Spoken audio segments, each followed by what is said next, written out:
Bueno, seguimos adelante el modo país. Está con nosotros Agustina Pérez, abogada y escribana. Es experta en nuevas tecnologías y vamos a hablar de redes sociales. Por ejemplo, la semana pasada, hace 2 semanas aproximadamente, se conocía la noticia de que Instagram y Facebook quedaba sin filtros y que de alguna manera cada uno se iba a hacer responsable de lo que publicaran las redes sociales. Creo, y se lo vamos a consultar, que Facebook e Instagram de esta manera están siguiendo los pasos de Twitter, que eliminó esa figura del verificador de datos. Bienvenida, gracias por aceptar la invitación de venir a conversar un ratito con nosotros. Muchas gracias por recibirme. ¿Está bien lo que acabo de decir? Está bien lo que acabas de decir, o sea, dando un poco de contexto. Se elimina la figura del verificador de datos. ¿Qué es el verificador de datos? Hace, como bien decías, hace 2 semanas, en realidad todo surge porque Mark Zuckerberg, que es el founder y el CEO de Meta, que Meta es el grupo que tiene Facebook, Instagram y Threads, que son varias plataformas de redes sociales, lo que hizo fue anunciar un cambio en lo que vendría a ser la moderación de contenido. ¿Qué significa esto? Que anunciaron que van a quitar estos verificadores de datos. Los verificadores de datos es una figura que se implementó más o menos en el 2016, que lo empezó a implementar Facebook, que básicamente lo que hicieron fue que en todo el mundo, es más, pueden verlo online. Lo que hacían es mostrar, por ejemplo, un mapa y te mostraban en cada país a quién habían contratado, que son distintas empresas tercerizadas, para que estuvieran haciendo chequeos de los posteos que se iban subiendo a las redes. Recuerdo que pasaba mucho con el coronavirus, por ejemplo, en esa época, ¿no? Fue muy útil, en realidad, esto, el verificador de datos, en realidad, y las notas de comunidad fueron muy útiles en lo que fue justamente la etapa de la pandemia, todo el debate en cuanto a la vacunación. Ahí se empezó a utilizar bastante. Esos verificadores de datos, ¿qué hizo la empresa cuando, a ver, de vuelta, para agregar contexto, esto surge en 2016, surge cuando está la primera presidencia de Trump y se empieza a generar justamente mucho debate en cuanto al contenido, más que nada en Estados Unidos. Entonces ahí se decide empezar a implementar este plan piloto de verificación de datos, y digo plan piloto porque no es algo que la ley exigía, sino que es algo que la empresa decide adoptar por voluntad propia para empezar a ayudar un poco a combatir esa desinformación y a moderar justamente la conversación que surge en redes sociales. Entonces, a partir de ahí se contratan estas empresas tercerizadas que utilizan personas humanas, pero también tienen obviamente un gaje algorítmico, o sea, hay inteligencia artificial por detrás que lo que hace es hacer un primer filtro de chequeos para que después se verifique a través de personas humanas que dicen, bueno, ¿corresponde o no corresponde? El tema es que siempre fue una postura muy proactiva y de vuelta, y que no era exigida por la ley ni la regulación, pero que se entendía de que obviamente como todos tenemos acceso muy fácil y muy instantáneo y muy inmediato a todo lo que es esta información en redes, bueno, se procuraba que efectivamente esa información intente ser en cierta medida de calidad. Pero ahí agrego un poco de vuelta el tema del contexto. Cuando hacen este anuncio y dicen, el discurso es, vamos a quitar los verificadores de datos que tenemos del 2016, que ustedes conocen, y vamos a agregar las notas de comunidad como las que tiene Twitter o ahora que es la plataforma X. ¿Cómo funciona una nota de comunidad a diferencia del verificador de datos? El verificador de datos, les decía, son empresas tercerizadas que con inteligencia artificial y personas humanas utilizan lo que se llaman fast checks en inglés, que vendrían a ser como un verificador rápido, y lo que hacen es quitar el contenido en línea. La nota de comunidad funciona distinto. Lo que se hace es, los usuarios pueden como aplicar hacer un verificador, o sea que es más, está democratizado, de una forma descentralizado, porque son los propios usuarios que agregan, por ejemplo, notas de contexto o dicen si el contenido, por ejemplo, puede ser violento, si es real, no es real, si hay verdad dentro de lo que se publica. Y a partir de ahí lo que pasa es que no se elimina el contenido, pero aparece esta nota que lo que hace es darle contexto justamente a qué es lo que estás leyendo. Es como una aclaración, ¿verdad? Como una aclaración de que esa información quizás no es tan así o que está sacada de contexto, como bien decías. Exacto. Y lo importante que también se menciona dentro del anuncio que ellos hacen es que esto va a aplicar, por ejemplo, para contenido, imagínense, político. O ellos hablan tipo cívico, porque esto es contenido que en su momento se moderó mucho en este tipo de plataformas, no así para lo que tiene que ver, por ejemplo, con terrorismo, para lo que tiene que ver con delitos de lesa humanidad, entre otros, que ahí sí la plataforma va a tener otro tipo de iniciativa, ¿no?, a la hora de controlar este contenido. Claro, pues estoy pensando desde el punto de vista legal, ¿no? Cómo este cambio puede afectar a lo que son, por un lado, los derechos de los usuarios, y por otro, la protección de la información también, que es como algo sagrado cuando uno está en las redes sociales, ante tanta desinformación que hay hoy en día. Bueno, esto es uno de los grandes debates, en realidad, que se plantea, que es justamente el tema de la libertad de expresión como derecho fundamental. O sea, acá en Uruguay lo tenemos en el artículo 29 de la Constitución, está en la ley de prensa, está en la ley de medios, y versus justamente esta censura o que se puede provocar y que puede vulnerar este derecho, y obviamente todos los otros derechos que se pueden ver vulnerados con el contenido que nosotros estamos plasmando. O sea, nosotros hoy, por ejemplo, en nuestro derecho al menos tenemos figuras en derecho civil y en derecho penal, como el de calumnias, como el de incitación al odio. O sea, hay un montón de figuras que en realidad se utilizan para intentar moderar esto. Pero de vuelta, trayendo el contexto un poco de por qué se decide esto, y se decide en principio para Estados Unidos. La plataforma dice, podemos evaluar después, ampliarlo a otras jurisdicciones, a otros países, pero vamos a empezar a aplicarlo en Estados Unidos. Y ahí yo quiero detenerme en un tema que empieza en los 90s, que en la regulación, o sea, en la ley de Estados Unidos se estableció una sección especial dentro de lo que es la ley de decencia de comunicación, que se impugnó casi todo, o sea, la mayoría ya hoy no es válida, excepto esta sección que es la 230, que lo que hace es darle a todas las plataformas digitales, que en realidad habla de servicios informáticos interactivos, les da impunidad sobre el contenido que publican usuarios. ¿Qué significa esto? Que la plataforma, o sea, por ejemplo, en este caso Meta, no es responsable a nivel civil del contenido que sí tienen o que publican sus usuarios.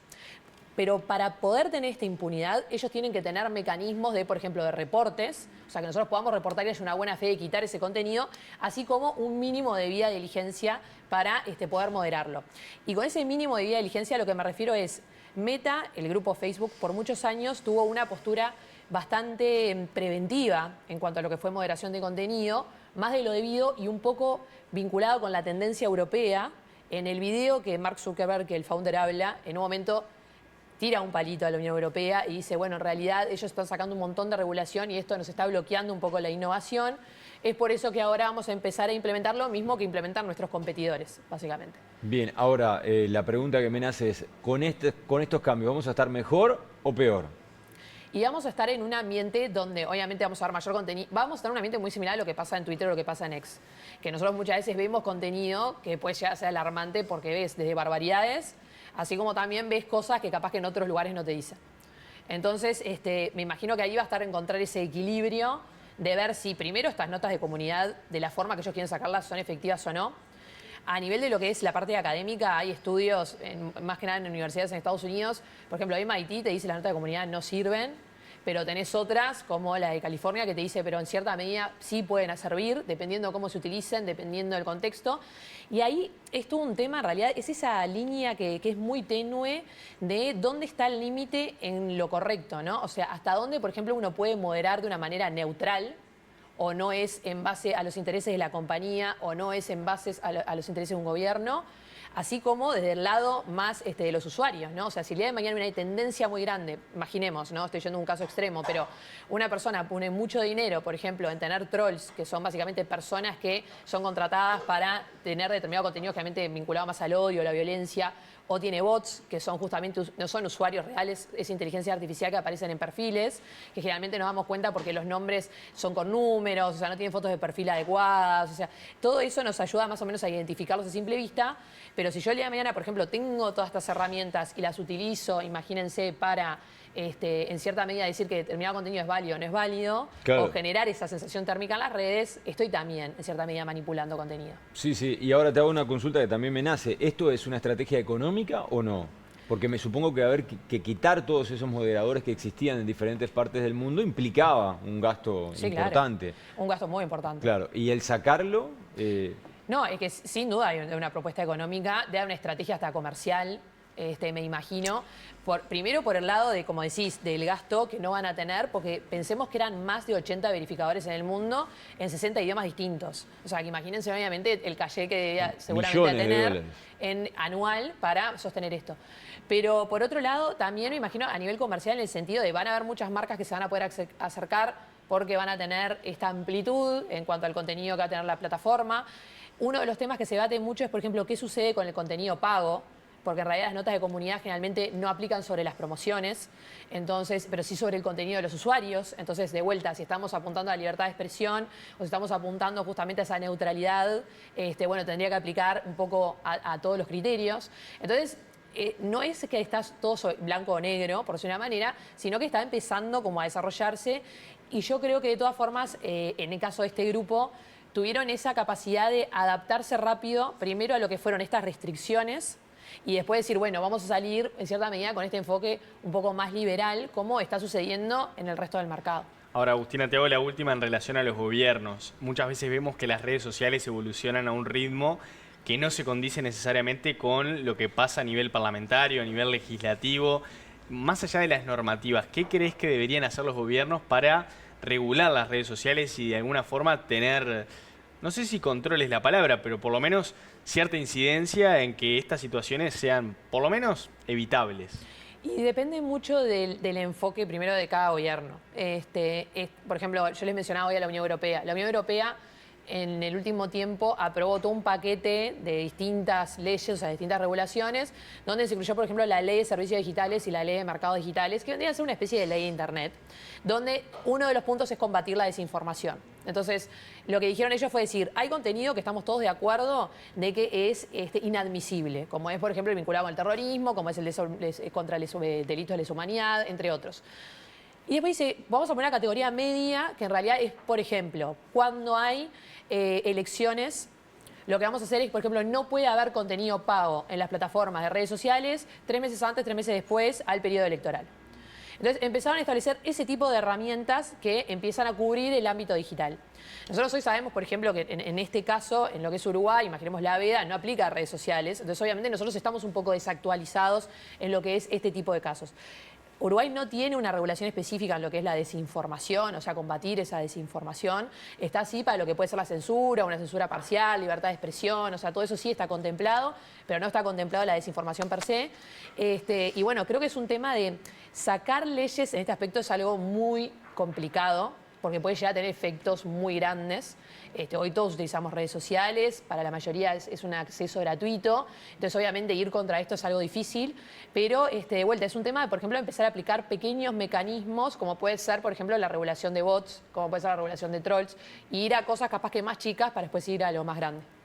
Está bueno, está perfecto. bueno. Sí, y en el final no quiero dejar de preguntarte por los ciberdelitos. Todos los días nos estamos enterando de diferentes situaciones. Hay delincuentes que planifican sus diferentes estrategias y hay muchos uruguayos víctimas. ¿Hay controles en el país? ¿Cómo has visto el paso del tiempo en cuanto a si nos estamos preparando para dar esta discusión? Bueno, en el ámbito, primero está el ámbito, por ejemplo, de lo que a mí me gusta diferenciar lo que es la ciberseguridad, que vendría a ser más el ámbito, por ejemplo, también civil, cuando es, por ejemplo, vulneración a una base de datos, cuando roban una base de datos. Y después está el ámbito penal, que el civil ya venía bastante regulado, con multas capaz que o sanciones que no son muy grandes, pero ya está regulado. Y el año pasado se aprobó, por ejemplo, la ley de ciberdelitos en Uruguay, que lo que hizo es empezó a tipificar algunas figuras de cosas que nosotros veíamos que pasaban en lo cotidiano. Por ejemplo, la suplantación de identidad, que es tomar, ya sea por correo electrónico, redes sociales, WhatsApp, o sea, lo que ustedes imaginen, la figura de alguien y, por ejemplo, pedirte una suma de dinero o pedirte algo en beneficio. Eso hoy está tipificado. Hasta el momento no estaba, y lo que terminaba pasando es que lo encapsulábamos en el 347, que es el delito de estafa, como podíamos, así sucesivamente con otros, pero es un primer paso. Ahora, eso después se tiene que adaptar, y se tiene que adaptar en muchos sentidos. Por ejemplo, lo que es la prueba digital. Mantener prueba digital, tomar esa prueba digital, hacer toda la parte forense de prueba digital es algo muy desafiante porque implica mucho dinero, un presupuesto grande, implica servidores, por ejemplo, para restaurar esa data, implica que no te hackeen la data que vos tenés ahí ingresada, claro. Y implica toda una reforma de estructura muy grande que también, de vuelta, implica mucho presupuesto. Entonces, me animaría a decir que el año pasado vimos unos primeros pasos. El paso más desafiante es el tema de que muchos delitos no suceden en Uruguay, o sea, suceden en otros países. Claro. Entonces el tema es muy complejo. Claro, como que hay triangulaciones en toda esa parte de delitos. Entonces es primero cooperación internacional y después adaptarse un poco a armar una estructura que pueda efectivamente combatir esta parte de delitos o de ciberdelitos en Y realidad. después también nosotros personalmente educación, ¿no? Sí, y mucho de lo que es campaña social. O sea, siempre, a mí una de las cosas que siempre me gusta dejar como mensaje es hacer preguntas y dudar de todo. O sea, entiendo que suena un poco pesimista, pero es un tema de aplicar espíritu crítico. O sea, si nosotros recibimos, estamos en las apuradas, en el día a día, por ejemplo, nos llega un mensaje donde nos piden un código, bueno, dudar, preguntar para qué nos los piden, saber si efectivamente nosotros solicitamos ese código. Y siempre ante la duda es mejor levantar un tubo, llamar, hay clonación de voz, sí. Hay delitos que hoy son más elaborados y antes era solamente, por ejemplo, mandarte una imagen o un mensaje de WhatsApp y ahora hasta te llaman por teléfono y tienen la voz de un familiar tuyo. También. Por eso pero vamos a requerir actualizaciones, como bien decías, porque Exacto. más allá de que hay un puntapié inicial, digo, esto se actualiza permanentemente. Así que, digo, más que interesante para repensar me parece este tema y bueno, que lo consideren quizás en el sistema político también, ¿por qué no? Sí, exacto. Y creo que es un tema de nosotros ser conscientes, población en general. Dentro de esta regulación que se aprobó el año pasado hay una campaña de educación que está prevista. Y bueno, también el seguir informando un poco y seguir explorando, como les decía, el ámbito de ciberdelitos, tipificación, avanzar en el convenio de Budapest internacional y tener esa cooperación internacional que tanto necesitamos para poder combatir esto. Agustina, muchas gracias por estos minutos, ha sido muy amable, te invitamos y la seguimos en cualquier momento. Muchas gracias a ustedes.